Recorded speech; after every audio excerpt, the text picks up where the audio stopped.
bukan orang Kristen yang duduk di bangku gereja. Setiap minggu pagi saya di atas mimbar gereja. Bahkan saya pernah memimpin itu Papua itu sudah mencita-citakan dari dulu ada Universitas Kristen Papua. Itu saya yang mendirikannya, Pak, di Sorong Malanu. Saya yang mendirikannya dari Sekolah Tinggi Teologi Calvinis Ebenezer. Kebetulan di sana itu berdekatan dengan Setie Al-Amin, Sekolah Tinggi Ilmu Ekonomi Al-Amin Muhammadiyah. Sekarang sudah jadi Universitas Al-Amin yang ada di Sorong. Dosen-dosen di situ sakit hati betul sama saya. Kenapa? Karena saya radikal betul. Saya militansi, pendeta yang paling keras yang ada di Papua. Waktu dia mau tingkatkan akreditasi dari Setie menjadi Universitas Al-Amin, yang membackupnya itu yang tidak setuju dengan pemerintah adalah saya. Begitu saya masuk Islam, heran ustadz-ustadz di sana, kok bisa masuk Islam ya? Dulunya suka-suka menghalang-halangi kegiatan umat Islam, pembangunan masjid, musola, dan lain sebagainya. Kegiatan umat Islam yang ada di Papua, saya yang mengkoordinir untuk selalu membatalkannya. Bisanya masuk Islam. Gak bisa dijangkau dengan logika. Susah. Allah yang memilih mana orang-orang kafir yang perlu diberi petunjuk. Nah, kadangkala kita ada orang masuk Islam, langsung kita percaya. Kritis, ada dua hal yang disampaikan oleh Allah dalam Al-Quran. Yang pertama, orang kafir itu sampai kapanpun dia tidak bisa masuk Islam. Diabadikan oleh Allah dalam Al-Quran, Al-Baqarah. Innal ladzina kafaru sawa'un alaihim a'ansartahum am lam tunsirhum la yu'minun. Sesungguhnya sekalipun engkau meyakinkan wahai Muhammad, orang-orang kafir tidak akan beriman.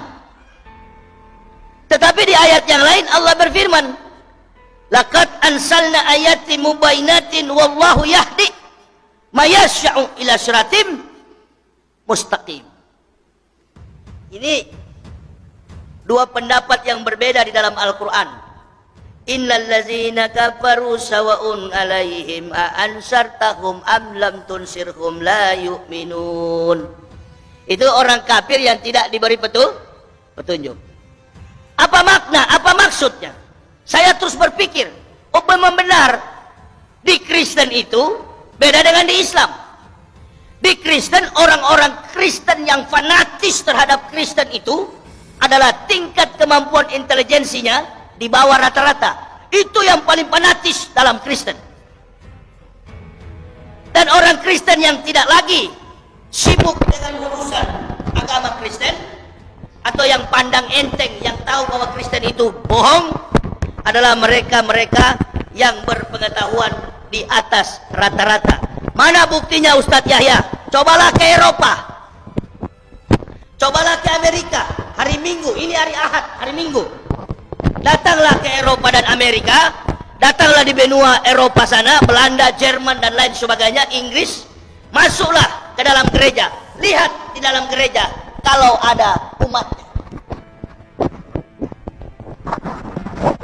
Supaya Bapak Ibu bangga dengan agama Islam ini.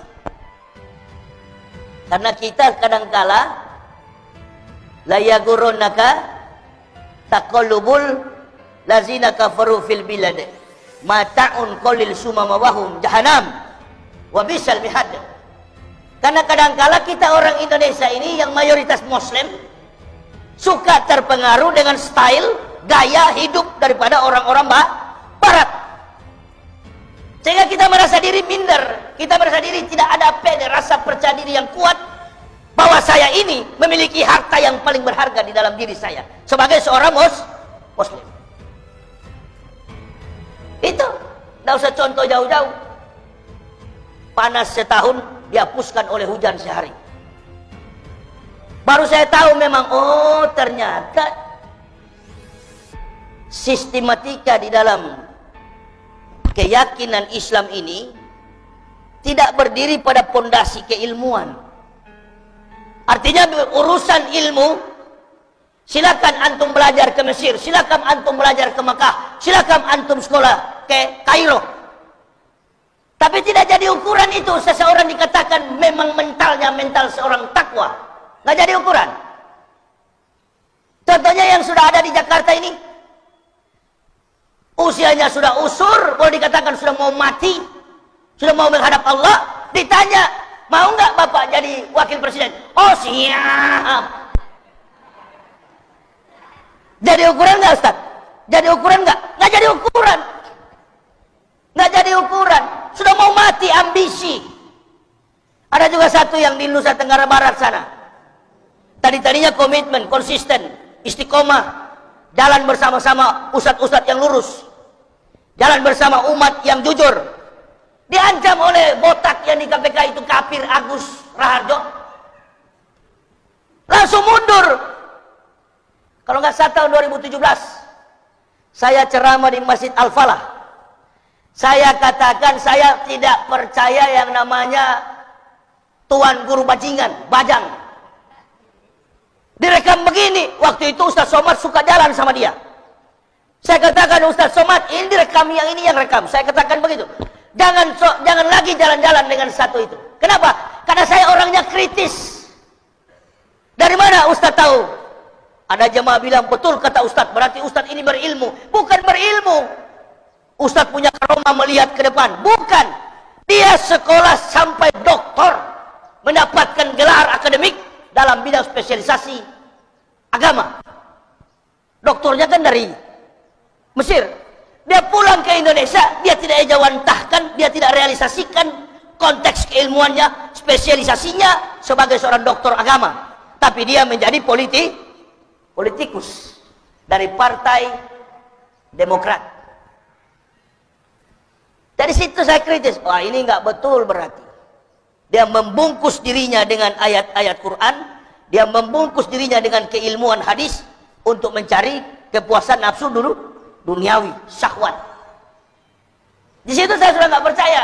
Memang betul terjadi. Nah, kalau orang kafir berbuat dusta, munafik, berbuat maksiat, Allah nggak cepat hukum. Tapi kalau orang berilmu, ini belum rasa ini. Kita skenario politik yang ada di Indonesia ini sebenarnya biang keroknya itu cuma satu. Kalau Bapak mau tahu, cuma satu biang kerok yang membuat kita semua khawatir di Indonesia ini. Bu, nenek-nenek yang di Jakarta tuh, yang ada saya sampaikan di YouTube, doakan supaya cepat mati tuh Megawati itu. Ah, dia. Baru cucu-cucunya mulai ikut ke bawah, Mokhtar Ngabalin. Ah, itu. Itu orang-orang yang suka menjilat apa? Muntahnya sendiri.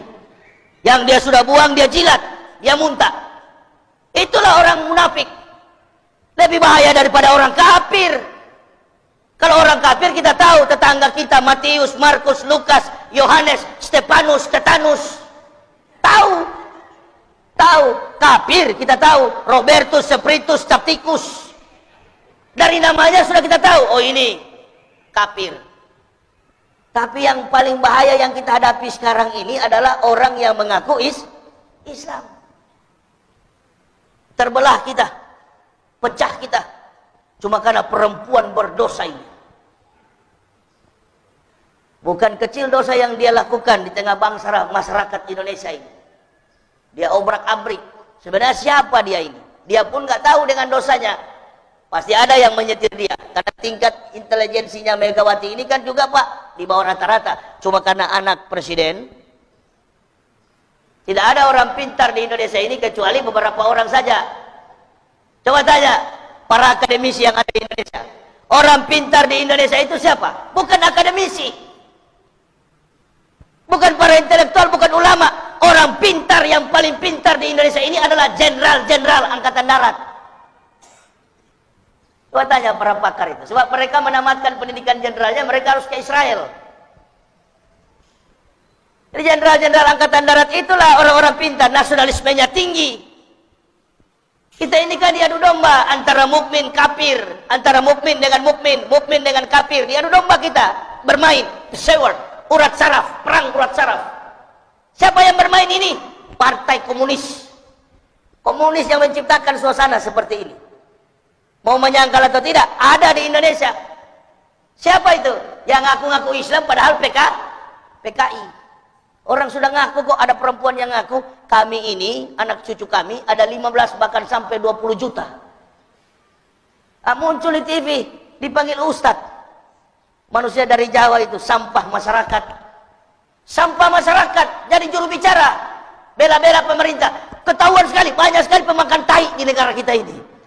Banyak sekali pemakan kotoran, dosa munafik. Musibah apa lagi yang akan menimpa negara kita ini, kalau dibiarkan terus begini. Saya ini kan orang dari kafir, jadi tahu persis mana nih orang-orang yang tidak suka dengan Islam, yang lurus, bayar. Dulu begitu Pak, gereja punya cara.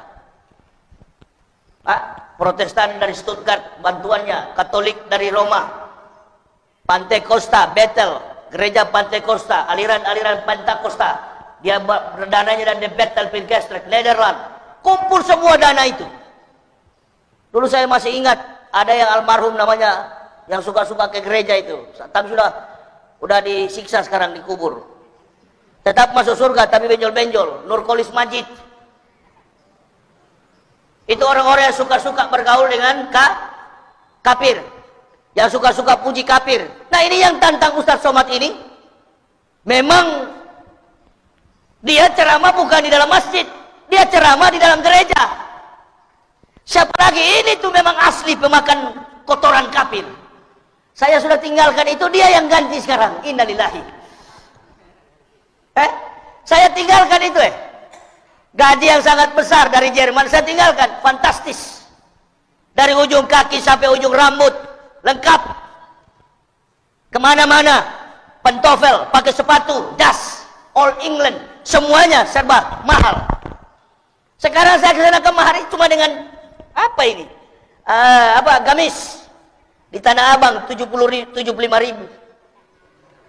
Nggak apa-apa, nggak apa-apa, bangga saya, bangga. Dulu saya masih pendeta, lihat orang Islam pakai sorban begini, taplak meja dari mana dia pakai? Kurang ajar betul, bajingan betul saya dulu.